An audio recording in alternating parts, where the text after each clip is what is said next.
What's up guys, welcome to my channel. Today we're going to be solving a programming question called longest increasing subsequence. This is a medium level question and the problem description goes like this. Given an unsorted array of integers, find the length of longest increasing subsequence. Here we have an example and it's an input of an array of integers and there are 8 integers and we have to sort them and then find the longest increasing subsequence, which in this case, the longest increasing subsequence is an array with 2, 3, 7, and 101. And so the total length of that longest increasing subsequence is 4. So the answer is 4. Note that there may be more than one longest increasing subsequence combination, and it is only necessary for you to return the length of it. So in this case, it's 4, and your algorithm should run in O of n squared time complexity. And the follow-up is, could you improve it to O of n log n time complexity? Alright, so to solve the longest increasing subsequence problem, the first thing we're going to do is have the nums array in its original form and also in its sorted form. That way we can compare those two arrays and find the longest increasing subsequence between. So the first thing we do is take the last number of the nums array and compare it to the last number of the sorted nums array. In this case, 101 does not equal to 18, so they do not match.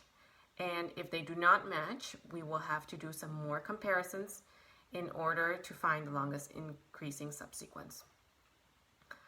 So what we do is take the maximum of the longest increasing subsequence of the first unsorted array with the last number chopped off and the second sorted array unmodified.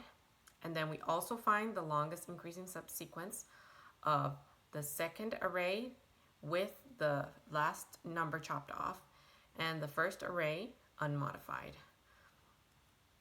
Now, if the last numbers do match, like in this case, both of these have the last numbers matching, then we will add 1 to our longest increasing subsequence, and then we will chop off the last numbers in both of the arrays and find the longest increasing subsequence for that.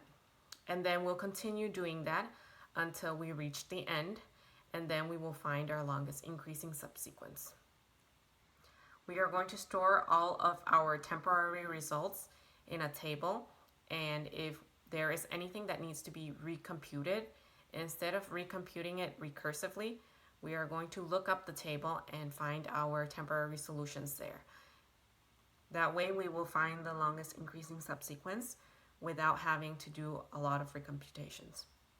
This algorithm is very similar to the longest common subsequence problem, where we had 2 texts and we needed to find the longest common subsequence between those 2 texts.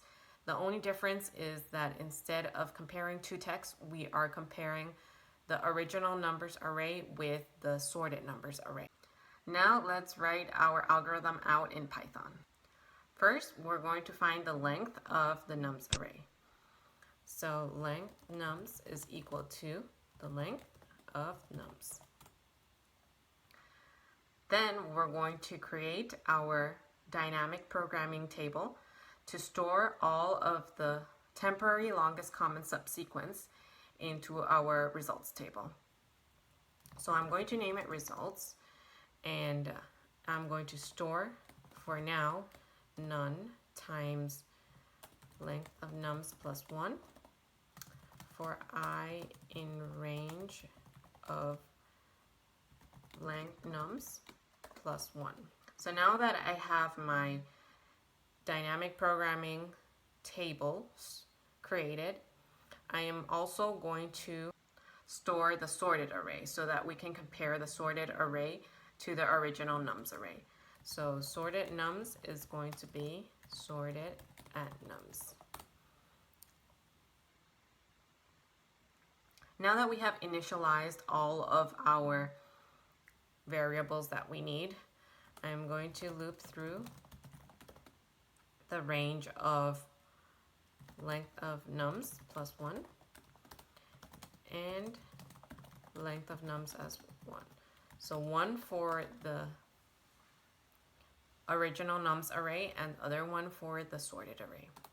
They're of the same length, so that's why I'm just using length of nums.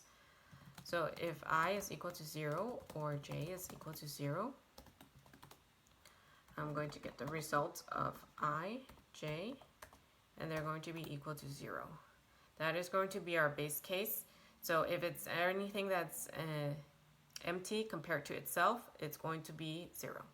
Because if either of them have empty numbers, then it's going to be 0, the longest increasing subsequence. Now, if the last numbers are equal to each other, then we can add 1 to the result. So else if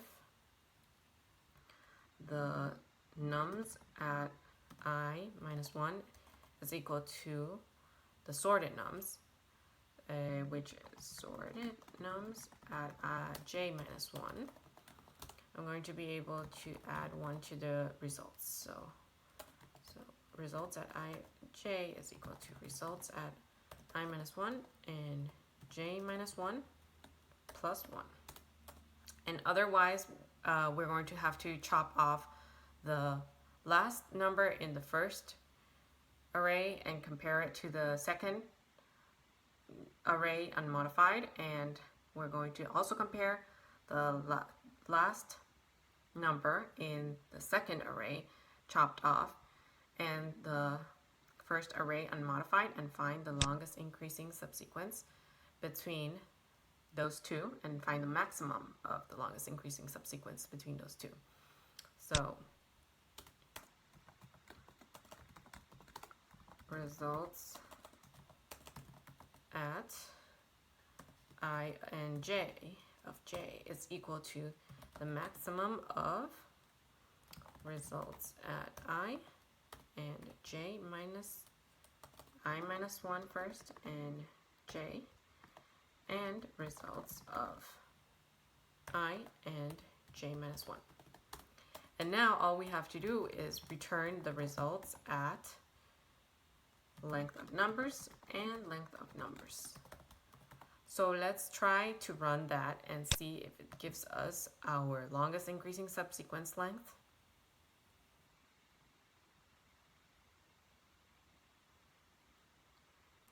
So in here it seems that I need to add a parentheses. So I can only concatenate a list, not an int. So I'll try that. And it looks like here that I have my longest increasing subsequence of 4. And this is correct because 2, 3, 7, 101 is its longest increasing subsequence, as we can see in here. 2, 3, 7, and 101. And so we have our answer. We used a dynamic programming approach that is very similar to the longest common subsequence approach, which I have explained in more detail in a previous video, so you can watch that too if you want to see how to compare two different texts and find its longest common subsequence. This is very similar, except that we had to find the sorted array and compare it. So we found the longest increasing subsequence by comparing the last number in the array with the last number in the array sorted, and also by chopping off some of the last numbers in the array and comparing them, finding the max, and then storing them into a dynamic programming table for the temporary results, so we didn't have to compute them again. I hope you enjoyed this approach of solving the longest increasing subsequence problem with me. And if you like this video, please give it a thumbs up. If you have any questions, please comment down below. Please don't forget to subscribe. Thank you guys so much for watching, and see you in the next tutorial. Bye.